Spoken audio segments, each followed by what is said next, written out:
आज वर्ष का 14वां रविवार है और आज का पहला पाठ नबी जकरिया के ग्रंथ से लिया गया है। अध्याय 9 पद संख्याएं 9 और 10 जो इस प्रकार है। प्रभु यह कहता है, हे सियोन की पुत्री आनंद मना, हे यरूशलेम की पुत्री जयकार कर। देख, तेरे राजा तेरे पास आ रहे हैं। वह न्यायी और विजयी है, वह विनम्र है। वह गधे पर, बछड़े पर, गधी के बच्चे पर सवार है। वह इफ्राइम से रथ दूर कर देंगे और यरूशलेम से युद्ध के घोड़ों को। योद्धा के धनुष का बहिष्कार कर दिया जाएगा। वह राष्ट्रों के लिए शांति घोषित करेंगे। उनका शासन समुद्र से समुद्र तक और नदी से पृथ्वी के सीमांतों तक फैल जाएगा। और आज का दूसरा पाठ रोमियो के नाम संत पौलुस के पत्र से लिया गया है। अध्याय 8 पद संख्याएं 9 और 11 से 13 तक वो इस प्रकार है। यदि ईश्वर का आत्मा सचमुच आप लोगों में निवास करता है तो आप शरीर की वासनाओं से नहीं बल्कि आत्मा से संचालित हैं। जिस मनुष्य में मसीह का आत्मा निवास करता वह मसीह का नहीं। जिसने यीशु को मृतकों में से जिलाया, यदि उसका आत्मा आप लोगों में निवास करता है तो जिसने यीशु मसीह को मृतकों में से जिलाया है वह अपने आत्मा द्वारा जो आप में निवास करता है आपके नश्वर शरीर को भी जीवन प्रदान करेगा। इसलिए भाइयों, शरीर की वासनाओं का हम पर कोई अधिकार नहीं। हम उनके अधीन रहकर जीवन ना बिताएं। यदि आप शरीर की वासनाओं के अधीन रहकर जीवन बिताएंगे तो अवश्य मर जाएंगे। लेकिन यदि आप आत्मा की प्रेरणा से शरीर की वासनाओं का दमन करेंगे तो आपको जीवन प्राप्त होगा। और आज का सुसमाचार संत मत्ती के अनुसार पवित्र सुसमाचार से लिया गया है। अध्याय 11 पद संख्याएं 25 से 30 तक। यीशु ने कहा, हे पिता, हे स्वर्ग और पृथ्वी के प्रभु, मैं तेरी स्तुति करता हूँ क्योंकि तूने इन सब बातों को ज्ञानियों और समझदारों से छिपाकर निरे बच्चों के लिए प्रकट किया है। हाँ पिता, यही तुझे अच्छा लगा। मेरे पिता ने मुझे सब कुछ सौंपा है। पिता को छोड़कर कोई भी पुत्र को नहीं जानता। इसी तरह पिता को कोई नहीं जानता, केवल पुत्र जानता है और वही जिसके लिए पुत्र उसे प्रकट करने की कृपा करे। थके मांदे और बोझ से दबे हुए लोगों, तुम सब के सब मेरे पास आओ, मैं तुम्हें विश्राम दूंगा। मेरा जुआ अपने ऊपर ले लो और मुझसे सीखो, मैं स्वभाव से नम्र और विनीत हूँ। इस तरह तुम अपनी आत्मा के लिए शांति पाओगे, क्योंकि मेरा जुआ सहज है और मेरा बोझ हल्का। तो प्यारे भाइयों बहनों, ये आज के इस रविवार के तीनों पाठ हैं और आज के सुसमाचार में हम ध्यान दें तो प्रभु एक अपने बारे में इस बात को प्रकट कर रहे हैं और उसकी शुरुआत वो ईश्वर को धन्यवाद देते हुए कह रहे हैं। वे कहते हैं, हे पिता, हे स्वर्ग और पृथ्वी के प्रभु, मैं तेरी स्तुति करता हूँ क्योंकि तूने इन सब बातों को ज्ञानियों और समझदारों से छिपा करके निरे बच्चों पर प्रकट किया है। और किस बात को प्रभु ने प्रकट किया है? वो ये है कि पिता को केवल पुत्र जानता है और पुत्र को केवल पिता जानता है। और वही लोग जान पाएंगे जिन पर इस रहस्य को प्रभु यीशु जो है प्रकट करते हैं। तो पिता और पुत्र जो ईश्वर के दो जन हैं, जो स्वयं ईश्वर है, वे दोनों इस प्रकार से संयुक्त हैं, दोनों इस प्रकार से मिले हुए हैं कि वे एक दूसरे को, पिता और पुत्र एक दूसरे को बहुत अच्छी तरह से जानते हैं। और ये बातें जो हैं कोई और अन्य जान नहीं पाएगा कि कैसे पिता पुत्र के साथ मिला हुआ है एक ईश्वर में, कैसे पुत्र ईश्वर के पिता के साथ मिला हुआ है एक ईश्वर। प्रभु कहते हैं कि इस रहस्य को पुत्र जिन लोगों पर प्रकट करेगा वही लोग इन बातों को जान पाएंगे।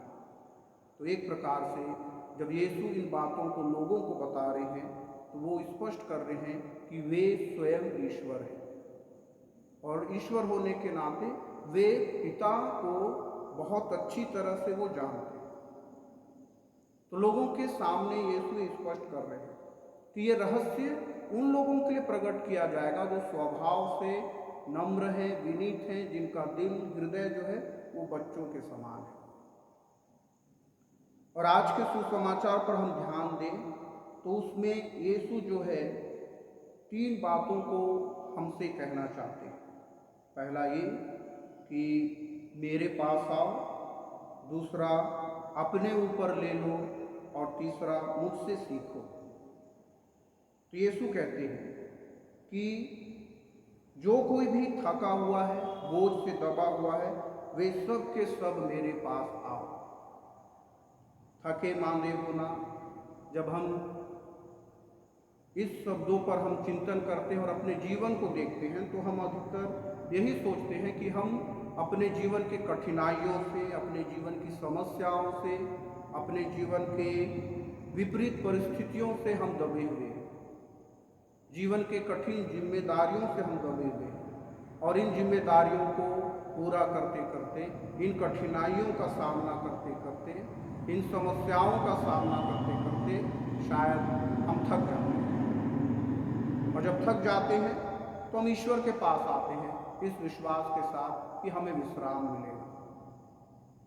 लेकिन जब यीशु कहते हैं थके मांदे और बोझ से दबे हुए लोगों, तो यीशु का अभिप्राय केवल यही नहीं है कि हम अपनी जिम्मेदारियों से थके हैं, अपनी समस्याओं से थके। यीशु जब हमें विश्राम के लिए बुलाते हैं तो वो ऐसे विश्राम की बात नहीं करते हैं जो कुछ समय के लिए रहता, क्योंकि समस्याएं, कठिनाइयाँ, परेशानियाँ, जीवन की चुनौतियाँ ये हमारे जीवन का अभिन्न हिस्सा है, इससे हम अलग नहीं हो सकते। जब तक हम जीवित हैं हमें इन चीज़ों का जो है सामना करना ही पड़ेगा। अगर आज मैं अपने परिवार में कुछ समस्याओं से जूझ रहा हूँ तो हो सकता है कल वो समस्या खत्म हो जाए तो मुझे थोड़ा विश्राम मिले, लेकिन वो इस बात की गारंटी नहीं है कि आने वाला दिन एक नई परेशानी के साथ नहीं आएगा। अगर आज मैं एक कठिनाइयों से जूझ रहा हूँ और कल वो कठिनाई खत्म हो जाती है, तो अगर मैं सोचता हूँ मुझे विश्राम मिला, तो ये भी जरूरी नहीं कि आने वाले दिन जो है वो कठिनाइयों से भरे नहीं। तो जब तक हम जीवित हैं, इस दुनिया में हैं, तब तक हमको कठिनाइयों का सामना करना ही पड़ेगा। तो यीशु उस विश्राम की बात नहीं कर रहे हैं। यीशु हमें चिरस्थायी विश्राम देना चाहते हैं, एक ऐसा विश्राम जो सदा सदा के लिए वो हमारे साथ रहेगा, जिसका हम अनुभव करेंगे। तो हमें समझना होगा कि यीशु जब हमें पुकारते हुए बुलाते हैं, मेरे पास आओ जो लोग थके मांदे हो, बोझ से दबे हुए हो, तो यीशु का अभिप्राय ये है कि जो लोग पाप के बोझ से दबे हुए हैं, जो लोग अपने जीवन के बुरी आदतों से दबे हुए हैं, जो लोग अपने जीवन में अपने बुरे व्यवहार के कारण दबे हुए हैं और इन सभी पापों का भार उठा करके जी रहे हैं। और वास्तव में ये होता है कि पाप ही जो है कई बार हमारे लिए परेशानियों का, कठिनाइयों का कारण बनता है। उत्पत्ति ग्रंथ में हम पढ़ते हैं अध्याय 3 पद संख्या 17 में, जहाँ पर ईश्वर जो है आदम को कहते हैं कि तुम्हारे कारण धरती जो है शापित हुई है, अब तुम जीवन भर कठिन परिश्रम करोगे और परिश्रम करने के द्वारा तुम अपनी आजीविका चलाओगे। जमीन जो है कांटे, ऊंट, कटारे पैदा करेगी और जब तक तुम जीवित रहोगे अपना पसीना बहाओगे और अपना जीवन जियोगे।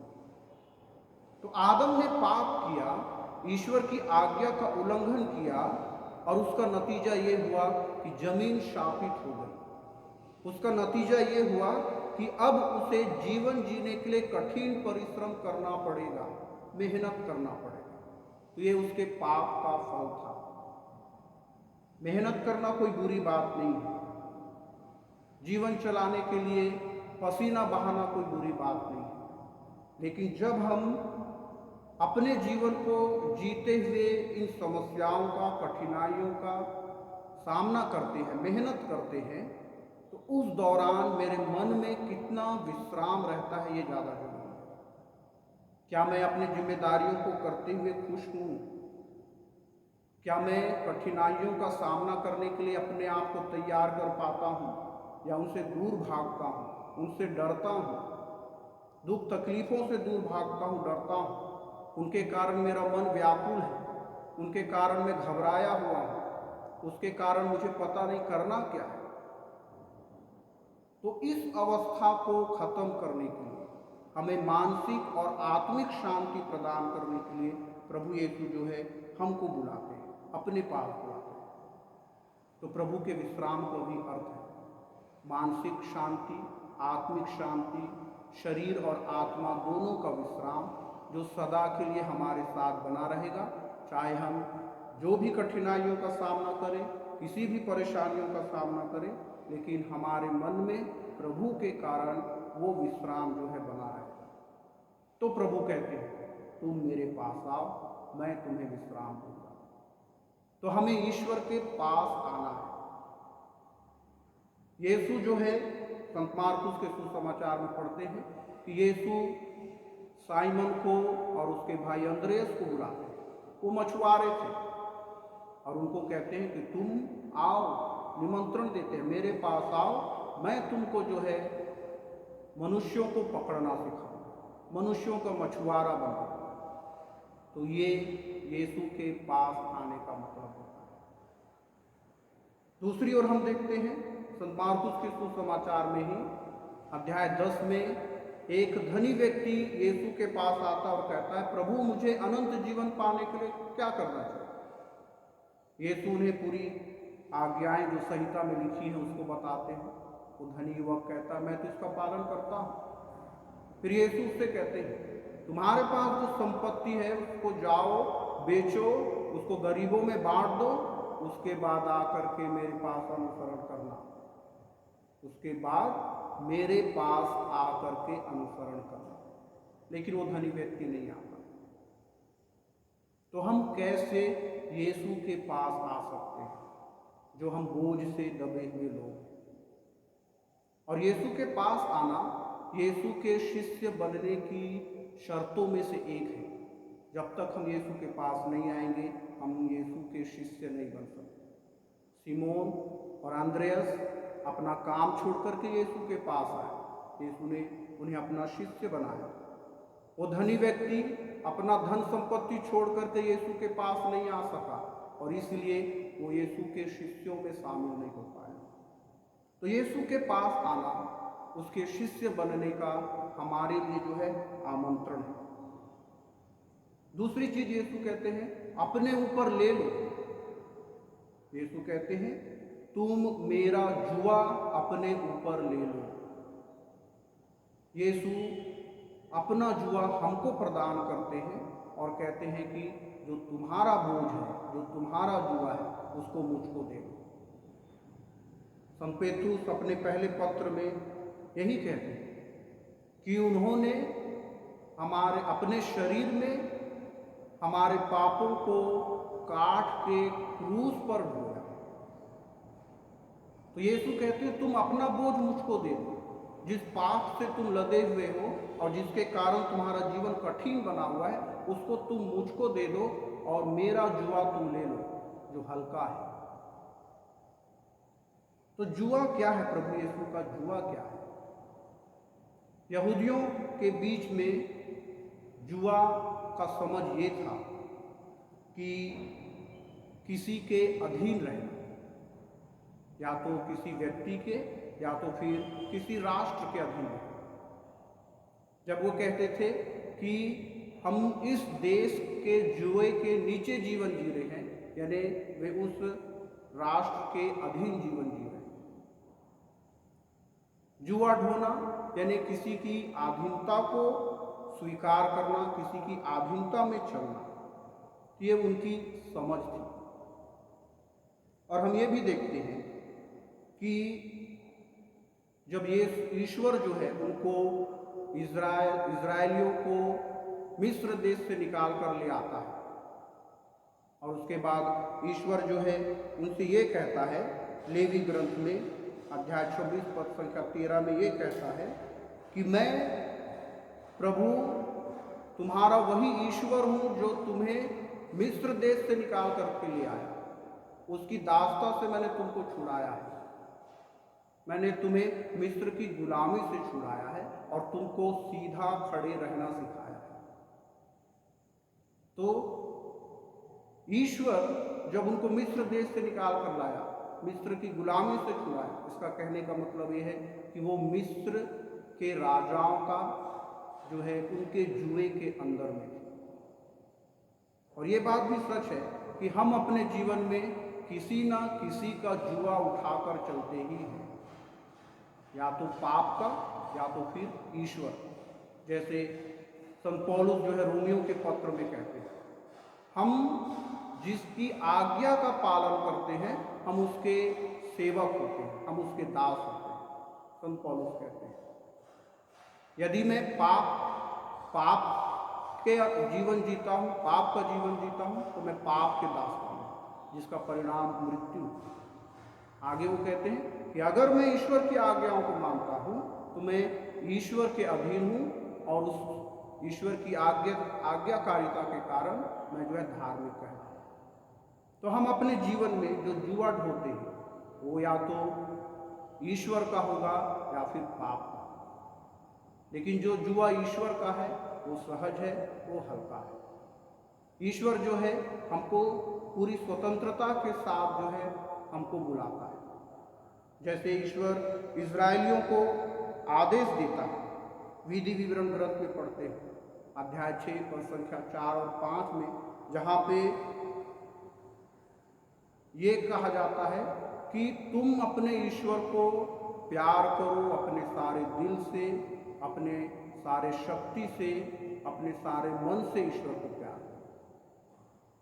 तो ईश्वर अगर हमें अपने आज्ञाकारिता के लिए बुलाता है, या ईश्वर हमें अपने जुए को लेने बोलता है, तो इसका मतलब ये है कि हम उसको सच्चे दिल से, प्यार से, पूरे मन से हम उसको ग्रहण करें। तो ईश्वर वो चीज़ हम पर थोपता नहीं है, डालता नहीं है। तो ईश्वर चाहता है कि हम उसके जुए को हम ग्रहण करें, प्रभु के जुए को हम ग्रहण करें, जो हल्का है, सहज है, और जिसको ग्रहण करने के द्वारा हमको जो है मुक्ति मिलेगी।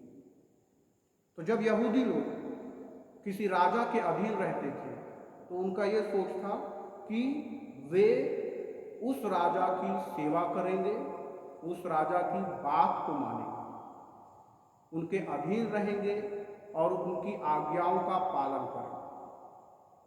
तो यहाँ पर हम देखते हैं कि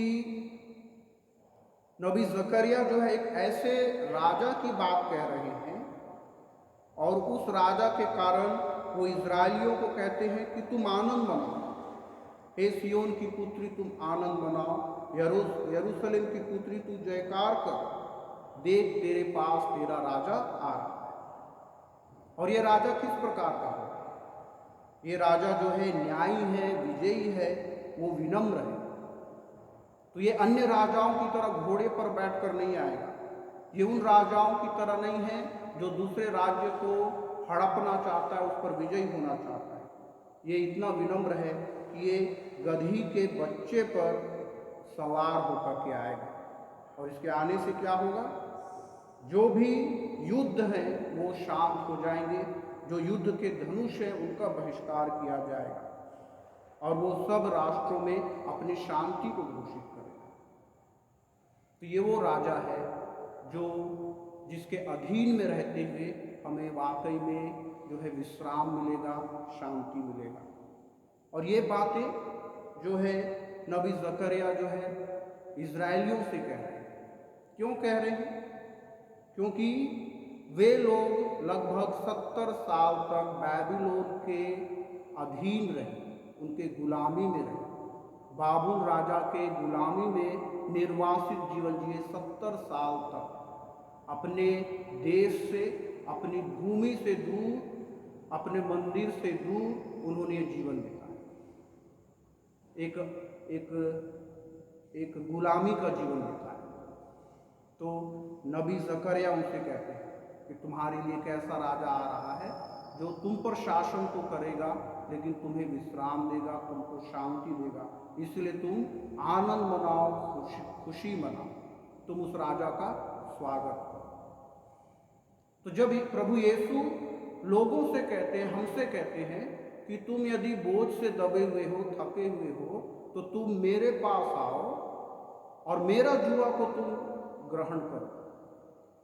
तो यीशु यही बताना चाहते हैं कि ये वही राजा है जो हमारे पापों के बोझ को, हमारे उन कठोर जीवन को वो अपने ऊपर ले लेंगे और एक सहज सरल अपना जुआ जो है वो हमको प्रदान करेंगे। और यीशु ने वैसा ही किया जब वो कलवारी के रास्ते पर थे, उस क्रूस पर वो हमारे सारे पापों का बोझ अपने ऊपर ले गए।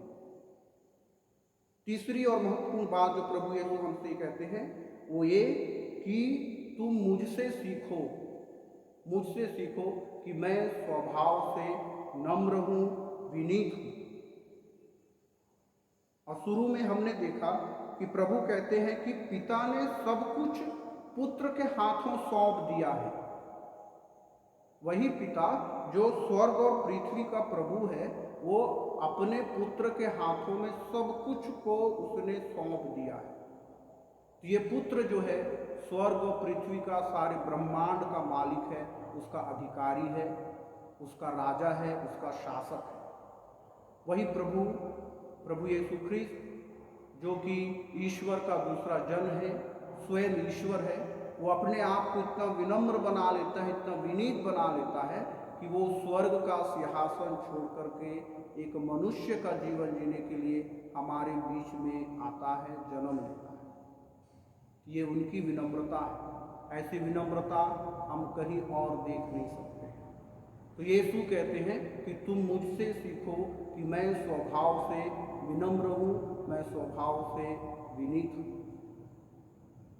और जब हम विनम्र होते हैं तभी हम प्रभु के पास पहुँच सकते हैं। जब हम अपने को दीनहीन बना लेते हैं तभी हम प्रभु के पास पहुँच सकते हैं। नहीं तो जो व्यक्ति अपने ऊपर घमंड करता है, जो व्यक्ति अपने आप को बड़ा समझता है, वो कभी नहीं झुकता है, वो कभी भी किसी और के पास नहीं जाता है, बल्कि वो अपेक्षा करता है कि लोग उसके पास आए।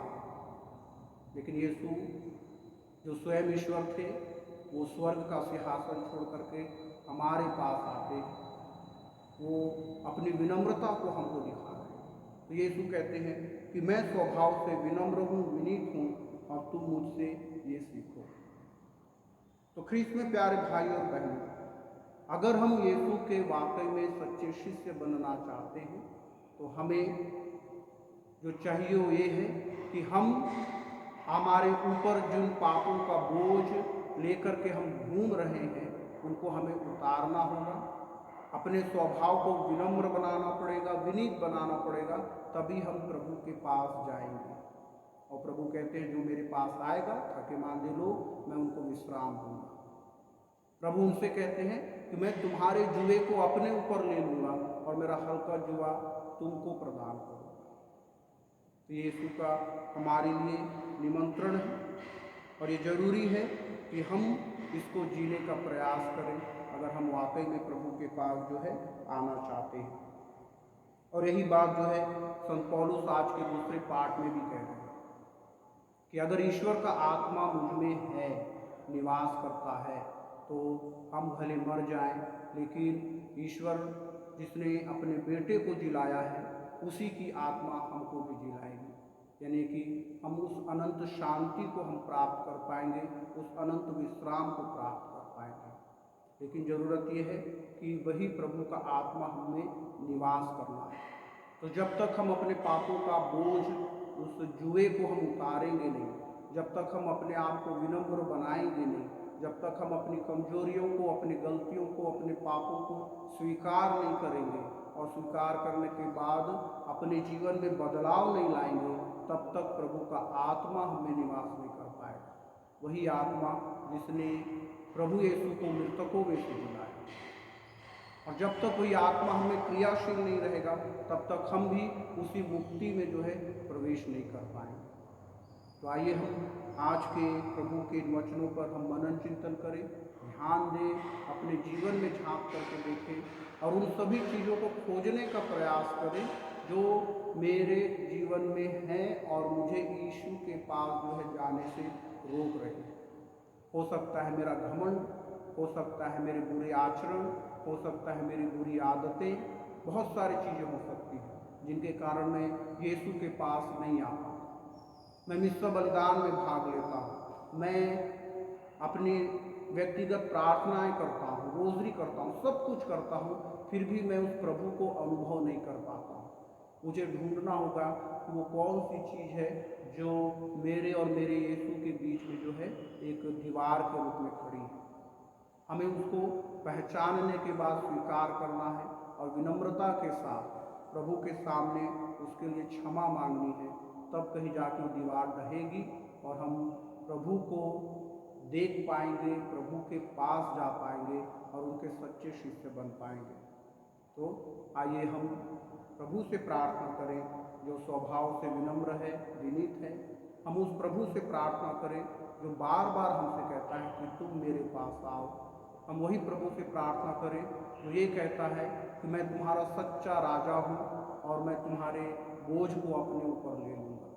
हम अपने प्रभु पर विश्वास रखें और अपने जीवन के हर कठिन चीज़ों को, हर दुखों को, तकलीफ़ों को उनके हाथों में सौंपें और विश्वास करें कि प्रभु हमें विश्राम देंगे, प्रभु हमारी आत्मा के लिए हमें शांति प्रदान करेंगे। आइए हम इसके लिए प्रार्थना करते रहें। आमीन।